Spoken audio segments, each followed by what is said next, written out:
तो welcome back on this my YouTube channel. So आज अपन जो देखने वाले हैं होमोजीनियस कैटालिस्ट क्या होता है में हेट्रोजीनियस कैटालिस्ट क्या होता है। सो चलिए स्टार्ट करते हैं। होमोजीनियस कैटालिस्ट क्या होता है? When the reactant and the catalyst are the same phase, यानी आपके जो रिएक्टेंट होंगे और आपके जो कैटालिस्ट होंगे दोनों सेम फेज में होना चाहिए। लाइक या तो लिक्विड हो सकता है या फिर गैसेस फेज में या सॉलिड फेज में, कुछ भी फेज में हो सकता है। ठीक है, मतलब रिएक्टेंट और कैटालिस्ट दोनों की फेज जो होगी सेम होनी चाहिए। ठीक है, वो आपको क्या कहने जाएंगे? आपके होमोजीनियस कैटालिस्ट। ठीक है, इसके काफी सारे एग्जांपल देख लेते हैं। देखो क्या कौन कौन सा एग्जांपल बनेंगे आपके एनसीईआरटी में जो दे रखे हैं।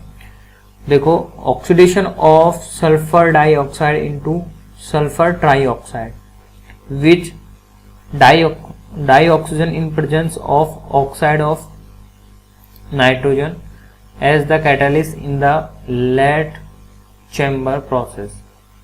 तो इसके अंदर क्या होता है? देखो, सल्फर SO2 सल्फर डाइऑक्साइड एक गैसेस फॉर्म होती है, प्लस यहाँ पे ऑक्सीजन किसके साथ रिएक्शन करेगी, देन एक इसमें कन्वर्ट हो जाएगी SO3 में, सल्फर ट्राइऑक्साइड के अंदर, जो कि गैसेस फेज होती है। ये किसकी प्रेजेंस में हो रहा है? ये कौन से कैटालिस्ट की प्रेजेंस में हो रहा है? ये प्रेजेंस किसकी प्रेजेंस में हो रहा है यहाँ पे? NO nitrous oxide, NO gas की प्रेजेंस में हो रहा है। ठीक है, तो यहाँ पे देखो क्या हो रहा है, रिएक्टेंट एंड आपके ये जो रिएक्टेंट कौन कौन सा है? तो सल्फर डाइऑक्साइड है, एक ऑक्सीजन है, दोनों की फेज गैसेस फेज में, और जो कैटालिस्ट है वो भी गैसेस फेज में। तो इनकी फेजेस सेम है, तो किसका एग्जाम्पल हो जाएगा? होमोजीनियस कैटालिस्ट का। चलिए नेक्स्ट एग्जांपल देख लेते हैं। Hydrolysis of methyl acetate in catalyst by H+ ion furnish by hydrochloric acid. तो आपको एक दे रखा है एग्जांपल CH3COOCH3। इसको आप क्या कर रहे हो? मिथाइल एसीटेट है। अब मिथाइल एसीटेट को आप क्या करोगे? वाटर के साथ रिएक्शन कराओगे H2O, हाइड्रोलाइसिस कराओगे, जो कि लिक्विड फेज का होता है, और ये किसकी प्रेजेंस में हो रहा है? HCl हाइड्रोक्लोरिक एसिड, जो कि लिक्विड फेज में होता है। तो आपको ये बन जाएगा acetate CH3COOH acetic acid plus methanol. ठीक है, तो फाइनली अपन को तो रिएक्टेंट से मतलब है और कैटालिस्ट से मतलब है। तो रिएक्टेंट की दोनों की देखो फेज जो है लिक्विड फेज में, ये भी लिक्विड है, ये भी लिक्विड है, और जो कैटालिस्ट है वो भी लिक्विड फेज में। यानी कि रिएक्टेंट और कैटालिस्ट की फेज अगर सेम है तो आपका कौन सा एग्जांपल बन जाएगा? ये भी होमोजीनियस कैटालिस्ट का।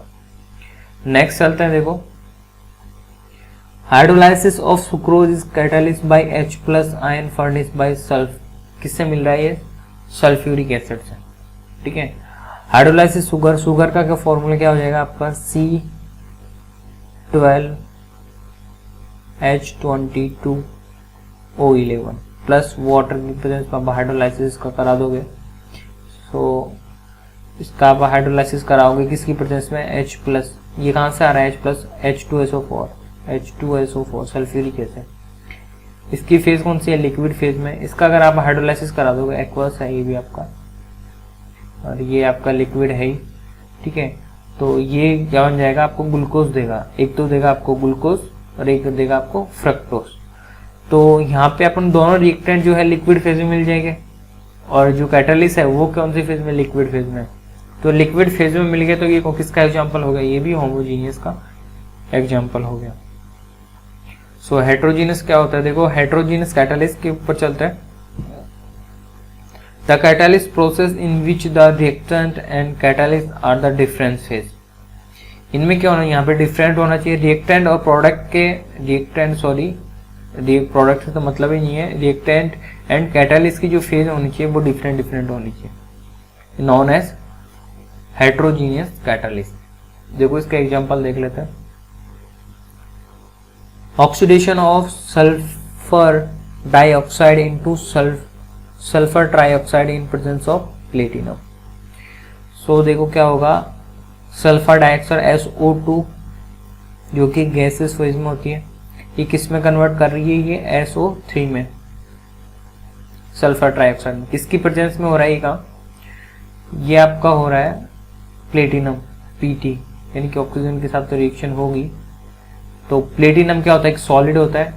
तो देखो यहाँ पे जो रिएक्टेंट है, तो रिएक्टेंट तो यहाँ पे गैसेस फेज में, ठीक है, और आपका जो कैटालिस्ट है वो किस सॉलिड फेज के अंदर है। तो यहाँ पे डिफरेंट फेज हो गई।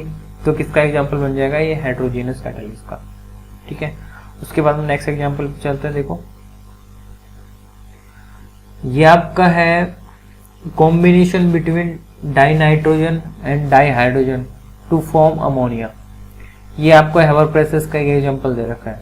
तो हैवर प्रेसेस में क्या होता है, N2 nitrogen gas plus H2 hydrogen gas से क्या बनती है आपके पास अमोनिया गैस। ये किसकी प्रेजेंस में हो रहा है, ये आयरन की प्रेजेंस में, ठीक है। तो Fe सॉलिड फेज। तो यहाँ पे क्या हो रहा है, दोनों रिएक्टेंट तो कौन से फेज में, गैसेस फेज में, बट यहाँ पे जो कैटालिस्ट है वो आपका सॉलिड फेज में। तो डिफरेंट हो गई। तो ये भी किसका एग्जांपल बन गया, आपका हेट्रोजीनस कैटालिस्ट का एग्जांपल बन गया। सो एक एग्जांपल और देख लेते हैं। तो oxidation of ammonia into nitric oxide in presence of platinum Ostwald process के थ्रू। देखो यहाँ पे जो अमोनिया है आपका, अमोनिया कौन सी फेज में था, गैसेस फेज में। इस अमोनिया का आप क्या कर रहे हो, यहाँ से यहाँ पे ऑक्सीजन की प्रेजेंस में आप इसका ऑक्सीडेशन करा रहे हो और किस में कन्वर्ट हो रहा है, NO प्लस H2O में, ठीक है। तो यहाँ पे जो होगा कौन सा, किसकी प्रेजेंस में हो रहा है, ये प्लेटिनम की प्रेजेंस में, ठीक है। तो प्लेटिनम क्या है यहाँ पे सॉलिड, और ये आपके जो रिएक्टेंट है ये कौन सी फेज में, गैसेस फेज में। यानी कि आपके जो रिएक्टेंट है तो यहाँ पे गैसेस स्टेट के हैं और बाकी जो कैटालिस्ट है वो आपका सॉलिड स्टेट का है। तो यहाँ पे डिफरेंट हो गया। तो ये भी आपका किसका एग्जांपल बन गया, गैसेस फेज का। आगे देखते हैं। देखो hydrogenation of vegetable oils in the presence of final divided निकल एट कैटालिस्ट। तो जैसे वेजिटेबल जो ऑयल्स थे प्लस हाइड्रोजन एक गैस के थ्रू निकालेंगे निकल की प्रेजेंस में, तो क्या बन जाएगा आपके पास वेजिटेबल घी। तो देखो यहाँ पे जो वेजिटेबल ऑयल लिक्विड फेज में था, यहाँ पे जो है रिएक्टेंट ये कौन सी, वो गैसेस फेज में, और निकल कौन सॉलिड फेज में। तो रिएक्टेंट जो आपका एक तो लिक्विड फेज का है और एक आपका गैसेस फेज का है। बट देखो यहाँ पे वाइल कैटालिस्ट कौन सी फेज में, सॉलिड फेज में। तो डिफरेंट हो गए, और डिफरेंट हो गए तो किसका एग्जाम्पल बन जाएगा, ये भी हेट्रोजीनस कैटालिस्ट का। सो गाइस आपको अच्छी वीडियो अच्छी लगी हो तो लाइक शेयर एंड सब्सक्राइब जरूर कीजिएगा। Thank you so much, bye bye, मिलते हैं नेक्स्ट वीडियो में।